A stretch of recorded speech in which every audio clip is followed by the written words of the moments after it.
जय हिंद दोस्तों। कई सारी लड़ाइयाँ ऐसी होती हैं जो सही गलत के ऊपर उठ जाती हैं, और फिर जब ऐसी लड़ाइयाँ हमारे सामने आती हैं तो सबसे ज़्यादा मुश्किल हो जाती है हम लोगों के लिए कि आखिर हम सही किसको कहें और गलत किसको कहें।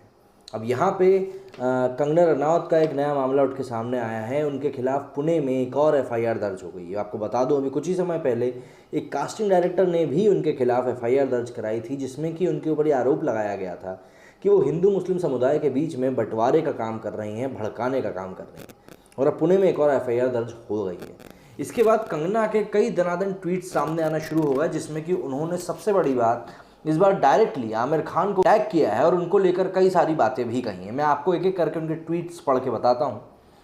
एक ट्वीट में ये लिखती हैं कंगना रनावत जी कि जैसे रानी लक्ष्मीबाई का किला तोड़ा था, मेरा भी घर तोड़ दिया। जैसे सावरकर जी को विद्रोह के लिए जेल में डाला गया था, वैसे ही मुझे भी जेल भेजने की पूरी कोशिश की जा रही है। इंटॉलरेंस गैंग से जाके कोई पूछे कितने कष्ट सहे हैं उन्होंने इस इंटॉलरेंट देश में। और इसके साथ उन्होंने टैग किया है आमिर खान को। सीधी सी बात है, यहाँ पे कंगना रनावत का जो तंज है वो आमिर खान के ऊपर है, और उनके आमिर खान के ऊपर भी डायरेक्टली इसलिए है क्योंकि एक समय था जब देश में एक लिंचिंग हुई थी। उस लिंचिंग के बाद आमिर खान की जो वाइफ हैं, उनका बयान आया था कि अब उनको इस देश में डर सा लगता है। उसके बाद से ही ये इंटॉलरेंसी वाली जो बहस है वो बहुत ज़्यादा बढ़ गई थी कि भैया ये देश इंटॉलरेंट हो गया है। जबकि हम लोगों ने मौके मौके पे देखा कि हमारा देश कितना इंटॉलरेंट है। जब दिल्ली में एक रेप कांड होता है और उसके बाद उसके दोषियों को 8 से 10 साल लग जाते हैं सज़ा मिलने में, तो आप ज़रा खुद सोचिए कि देश कितना इंटॉलरेंट है ना। उसके बाद ऐसे लोगों को वकील भी मिल जाता है। हालांकि ये उनका मौलिक अधिकार है, ये एक उनका ह्यूमन राइट है कि उनको भी बचाव करने का एक मौका मिले। बहुत सही बात है, कोई दिक्कत नहीं है इस चीज़ से। लेकिन यही चीज़ अगर आप बाहर के अरब साइड के देशों में जाके आप देखेंगे तो वहाँ पे इतना कुछ एंटरटेन नहीं किया जाता। अगर आप दोषी हैं तो सीधे आपको ख़त्म कर दिया जाता है, वहाँ पे कैपिटल पनिशमेंट का प्रावधान है।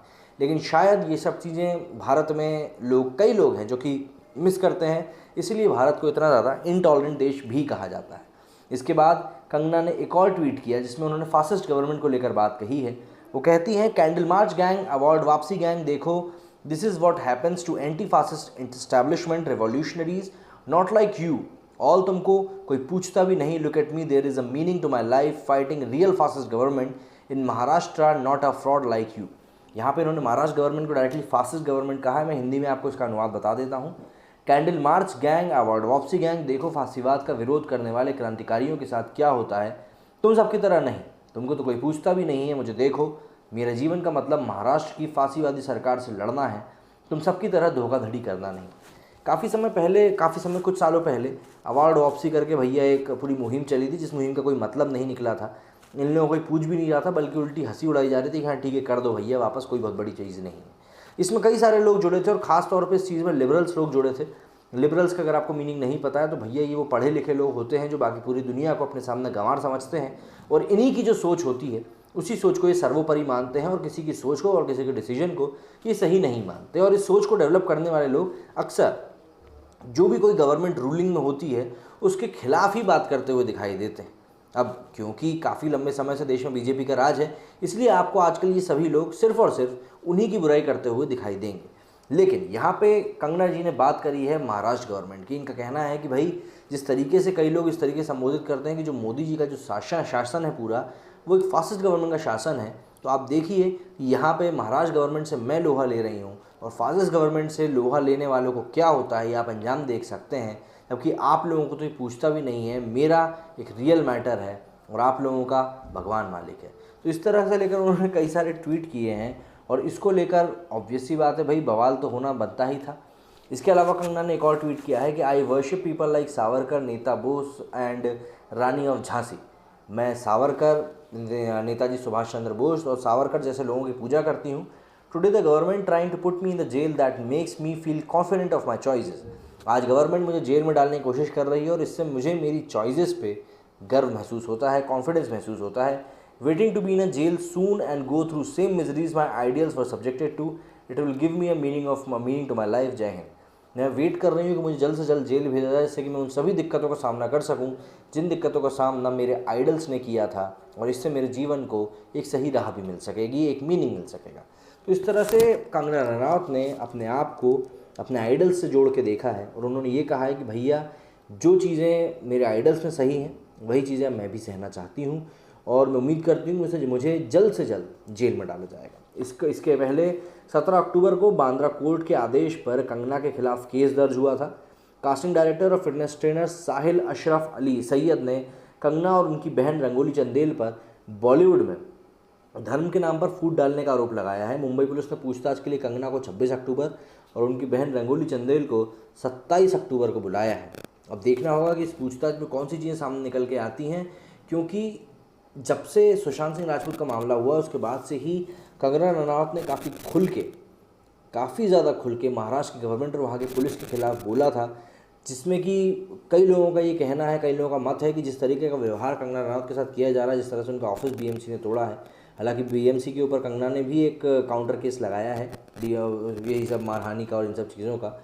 तो इन सब चीज़ों को लेकर अभी सब केस जारी हैं और लोगों का कहना है कि ये सब चीज़ें हुई हैं इसी कारण से कंगना रनावत जो हैं उनको इतनी परेशानियों का सामना करना पड़ रहा है। दूसरी चीज़, कंगना रनावत और वहाँ के सचिन राउत जी जो हैं सामना के मुख्य संपादक हैं, उनके बीच में भी काफ़ी सारी बहसें हुई थी, काफ़ी सारे अपशब्द सुनने को हमें बीच बीच में मिले थे, जिनको कि किसी भी तरीके से कोई भी एक सभ्य नागरिक एक सिविलाइज सोसाइटी में सपोर्ट नहीं कर सकता है, वो भी किसी महिला के प्रति। क्योंकि अगर आप सभ्य नहीं हैं तो मुझे नहीं लगता कि आप इस तरह के शब्दों का चुनाव करेंगे, बल्कि ऐसे शब्दों का चुनाव करने के पहले आप खुद सोचेंगे, समझेंगे कि जो हम शब्द किसी व्यक्ति के प्रति चुनाव करने जा रहे हैं, क्या वो शब्द हमारी छवि को शोभा देते हैं या नहीं देते। और मुझे नहीं लगता कि नेता या किसी भी तरीके के और भी नेता, और कई केसेस में तो अभिनेता भी इस चीज़ को सोचते होंगे, क्योंकि हमने कई सारे केसेस में देखा है कि नेता हों या अभिनेता हों, ये लोग बहुत ज़्यादा पढ़े लिखे नहीं होते हैं। ऐसे में इनकी सोच के ऊपर ट्रस्ट करना कहीं ना कहीं थोड़ा मुश्किल हो जाता है। लेकिन कई सारे केसेस में हमने ये भी देखा है कि लोग अपनी बुद्धिमत्ता से अपनी पढ़ाई को पीछे छोड़ देते हैं और लोगों के दिल में जगह बना लेते हैं। लेकिन बात वही आ जाती है ना कि जो सही है वो सही है और जो गलत है वो गलत है। यहाँ पे चुनाव इस बात के ऊपर नहीं है कि आपका बैकग्राउंड कैसा है, आपकी सोच क्या है, बल्कि बात इसकी है कि आप लोगों के साथ कैसे कंडक्ट कर रहे हो, आपकी विचारधारा क्या है, आप किस तरीके से अपने साथ वालों को सबको साथ में लेके चल रहे हो, प्लस आप जो भी कुछ चीज़ अपनी पोर्ट्रे करना चाह रहे हो उसको किस तरीके से पोर्ट्रे कर रहे हो। क्योंकि आप अगर देश के एक लीडर हो, जाने पहचाने अभिनेता हो, कई लोगों को आप इंस्पायर कर रहे हो, तो ऐसे में सबसे बड़ी बात ये आ जाती है कि आप लोगों को क्या पोर्ट्रे कर रहे हो। जैसे कि कंगना रनावत की इमेज एक बहुत ही स्ट्रॉन्ग लेडी की बन चुकी है हमारे देश में, जिस तरह की वो मूवीज़ करती हैं, जिस तरह के वो रोल्स अदा करती हैं। हमारे इंडस्ट्री की कई सारी एक्ट्रेसेस ऐसी हैं जो ऐसे रोल्स करने में डरती हैं, पीछे हटती हैं, क्योंकि पहली चीज़ तो उनको ये कॉन्फिडेंस नहीं होता कि उनकी मूवीज़ चल पाएंगी।